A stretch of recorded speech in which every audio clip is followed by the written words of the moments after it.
Hey, Shalom, Yahweh Shemi Al-Shai. All praises unto Yahweh Shemi Al-Shai. Double honors to the apostles of GreatMillStone, and honors to brothers that be pushing this truth in sincerity throughout the four corners of the earth. So I'm going to do this quick video here, dealing with just how much money is in circulation. And what you're going to find out is pretty much you're already in the system of what's known as a cashless society. You might have, you might say that's not true. But if we say this is a wicked society, for instance, as an example, that doesn't mean to say no amount of good is done. It means to say that there's a lot more wickedness happening than there is good. Okay, for instance, Esau is wicked. He's evil. Okay, he's the harbinger of death. All right, but that doesn't mean to say once in 10 years, he won't do something that could be considered as good. And the same thing applies for this economy that you're living in right now. And people may have, £10 within their pocket, £100 within their pocket. But the vast majority of transactions, the vast majority of money that's traded or used to buy goods is digital. So you're already in a cashless society. Okay, we're already in a cashless society. So I just wanted to bring out a few points on that statement. This first article is going to go into the fact that how money is untraceable at the minute. You don't really have to you don't really have to trade. Money really can't be traced as in terms of cash. Okay, but ultimately we know these elite bankers, they want those transactions to be traced. Okay, so as you see the rise of these so-called alternative currencies that are untraceable. So what I mean to say by that is this: when you have cash, okay, when you have money, you can pay for goods outside of the system, okay?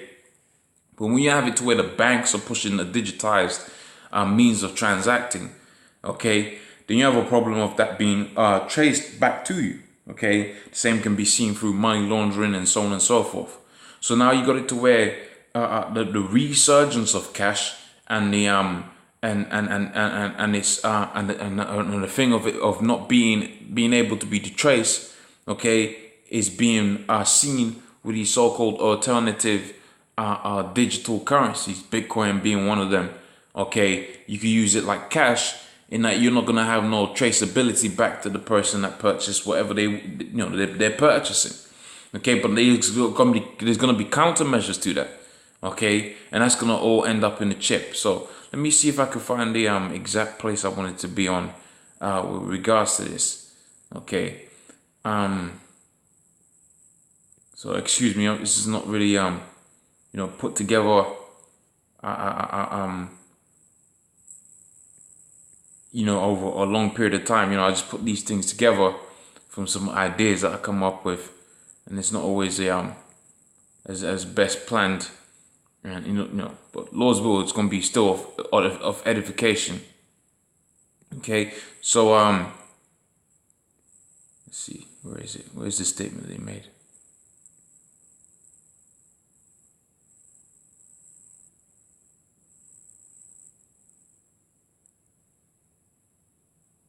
Is that where it was? I don't think that's it. There we go. All right. So the truth about money and the death of cash. That's why I couldn't find it. So in this first bit here, they basically go into a scenario, and they're basically saying, the death to money and all of that in 60 years, and we ain't gonna be out here for in 60 years. So it says physical money has been around for thousands of years. Okay, cash is essentially untraceable. That's the bit I was talking about a little bit earlier on, and it's easy to carry. It's widely accepted, and it is reliable.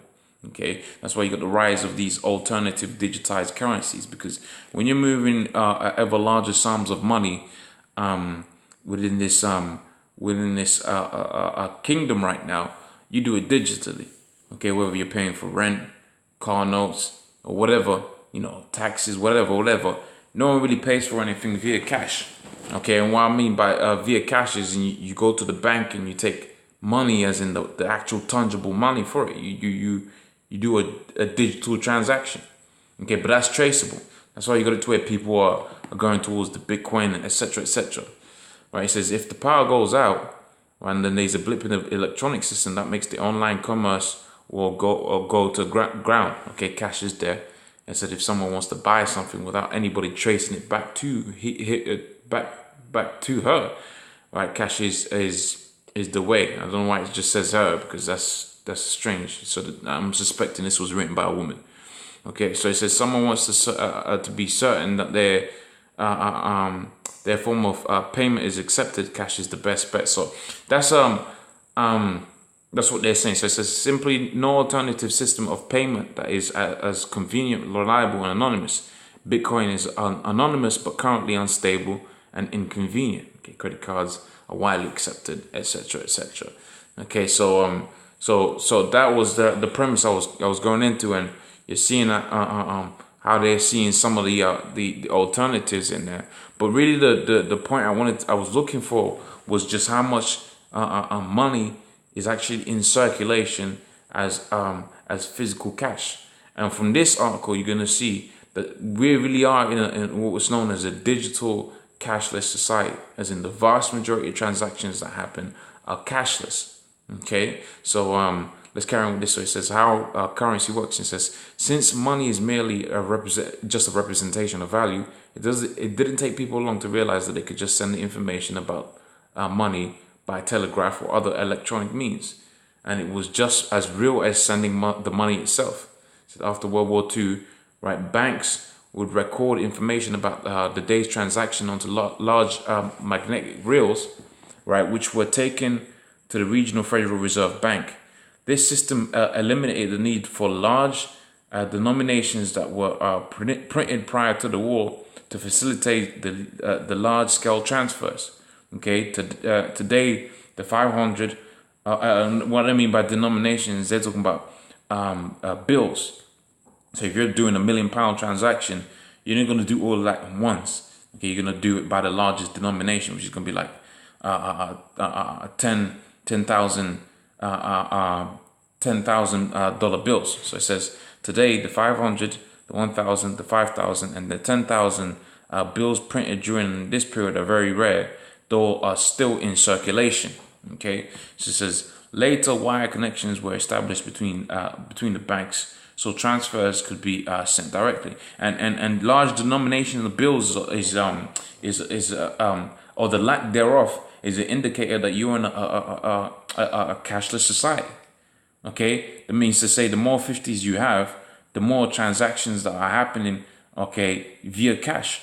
Okay, because you're gonna have to have a lot more 50s to make large cash transactions, you know, because the smaller denominations is just gonna be it's not gonna work, man. Okay, it will be too impractical. Okay, so let's go into this now. So it says by the early 1990s, all transfers between banks and the Federal Reserves were done electronically. There are three other important steps in the history of electronic money. Okay. All right, so they go into little bits and pieces in there. You can check that out for yourself. The main thing I wanted to go here was in point 3. So it says the growing worldwide acceptance of the internet has made electronic currency more important than ever. Purchases can be made through a website with funds drawn out of an internet bank account. You know, your PayPal's, etc., etc. Okay, where money was originally deposited electronically. So you deposit money to your PayPal. Okay, from your bank account, right? You deposit that electronically. No cashiers had to move any funds from this place, and you know, nobody does that anymore. It says that people's earnings, your wage. Okay, I don't know how other systems work in other countries, but out here they've got a company that does it. Okay, so the company, the business will have money deposited in the business bank. Via whatever, you know, whether it be sales, so they get the sales money and then it gets deposited within the bank, and then subsequently the company deposit that in what's known as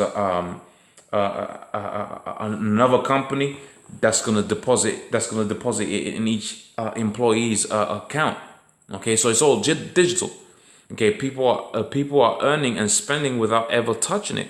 So you go through thousands and thousands of pounds, Okay, you might only see, and they're going to tell you here, 8%. So it says, in fact, economists estimate that only 8% of the world's currency exists as physical cash, right? The rest are on computer hard drives in electronic banks and the world around. So that's 8%. So we're already in a digital what you know as a digital market. Okay, you got it to where you got crooks and that they'll do the money laundering, but you know you can only be so smart. So then now they're favoring the Bitcoin, and then the rise of the preference of Bitcoin because it's untraceable is going to lead to you know, the bank saying, look, we need to trace all of these funds. So we're gonna have the same thing that we're doing now, but a better system for that. Okay, and that better system for that, where it's completely cashless, is gonna be that chip, man, which is spoken about within the book of Revelations, the 13th chapter and the 6th verse. So pretty much with that, hopefully that was of edification, and hopefully you know you know that was useful. I'm gonna say double honors to the apostles of great. I'll say all praise unto Yahweh Hashem Yahshai. Double honors to the apostles of GreatMillStone, and honor she brothers will be pushing this truth in sincerity throughout the four corners of the earth. Shalom.